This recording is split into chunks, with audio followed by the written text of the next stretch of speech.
Watch this. Look how nice and soft this is. Airy. Made without milk and without eggs for breakfast or dinner. Lenten pastry for every occasion. I start the preparation by taking a small bowl and crumbling 30 grams of fresh yeast or adding 8 to 10 grams of dry yeast. I add 1 tablespoon of sugar and 1 tablespoon of flour. I pour 200 milliliters of lukewarm water over it all. I stir well and let it sit for about 10 minutes to activate the yeast. After the yeast activates, I put 800 grams of all-purpose flour into the mixing bowl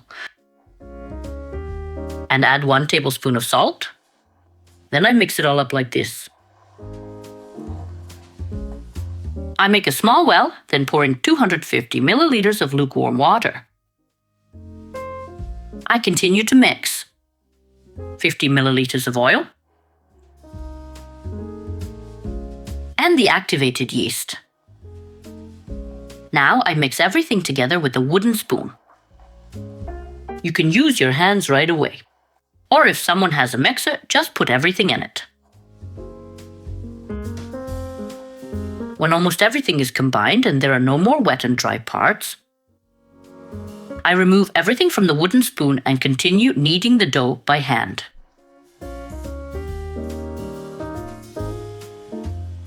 I knead until I pick up everything from the bowl and the whole mixture starts to stick. Then I pour 20 to 30 milliliters of oil, wet my hand, and continue kneading until the oil is completely incorporated into the dough. Once the dough is well kneaded, pat it with your hand, cover it with a cloth and let it rest for 30 to 60 minutes. After the dough has risen, I take it out onto a work surface. I gently join the edges here, then divide the dough into 12 parts.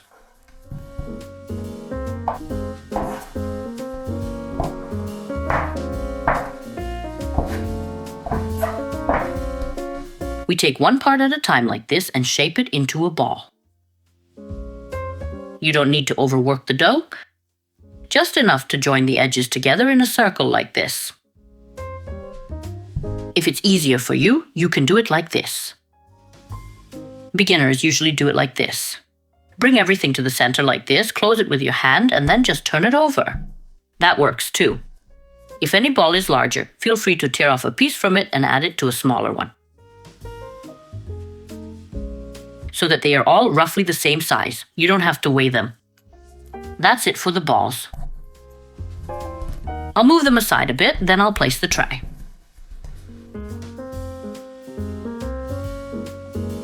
I press each ball slightly with my hand. And now here I have 150 grams of softened margarine, so I'll grease the tray.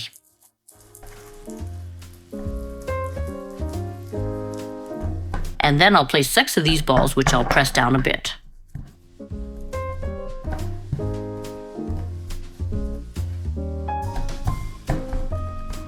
Like this, we make more of a flat shape than a ball. And now I'll spread each piece of dough generously with softened margarine.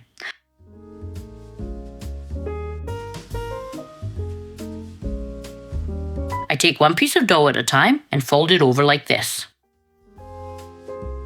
Fold it over with my hand. I stretch each piece of dough with my hand. And then fold it over from the top like this.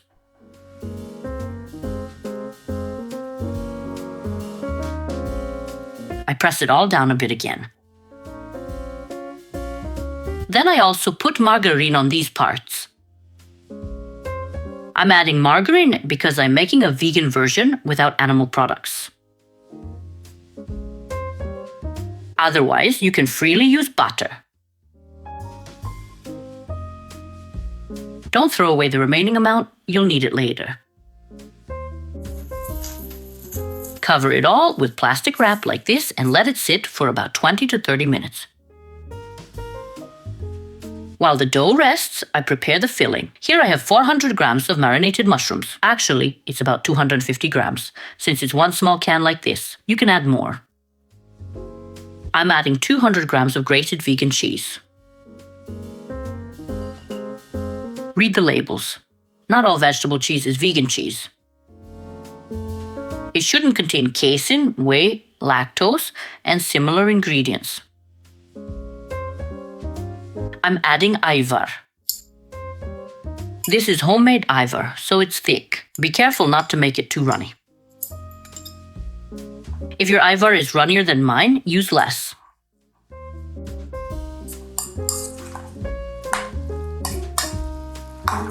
Instead of ajvar, you can also use ketchup with oregano and make something like a pizza filling. But then you'll need more cheese and mushrooms. That's it for the filling. Now we're going to stretch the dough. Let's lightly grease the work surface with some margarine. And then we take one part of the dough, or rather our two parts joined into one. And now we stretch it with our hands like this. A little more. Then we turn it.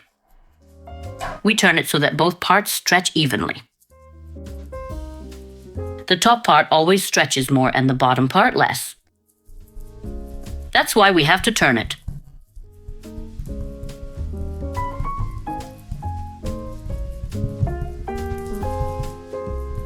We spread it towards the narrower side of the baking pan. Prepare the baking pan like this, put parchment paper. You can place it on the side, and this width is about this much here.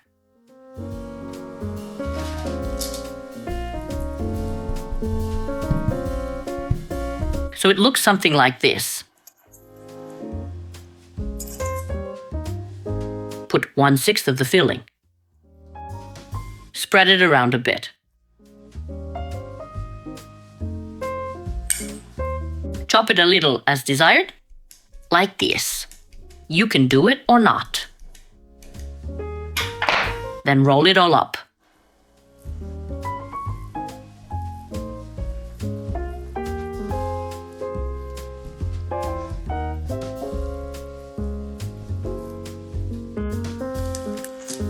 When we've arranged them, we take the plastic wrap we used before. Place it over, then put a cloth on top and let it rest for 30 minutes to rise. When the pastry has rested, remove the plastic wrap, then brush it with vegan mayonnaise. After brushing them, I'll sprinkle them with sesame seeds. You can add seeds as you wish or not. When I finish this, I'll turn on the oven to preheat to 200 degrees C. Then I'll let this pastry rest just long enough for the oven to preheat. And when the oven is preheated, I'll take the pastry to bake. The pastry is baked. The baking time is between 25 and 30 minutes. When it's baked, take the remaining margarine and brush the top. After brushing, cover with a cloth and let it cool slightly. I show this type of pastry quickly at the end because if my family smells it, there'll be no filming or showing. Look how nice, soft and airy it is. Wonderful. Enjoy.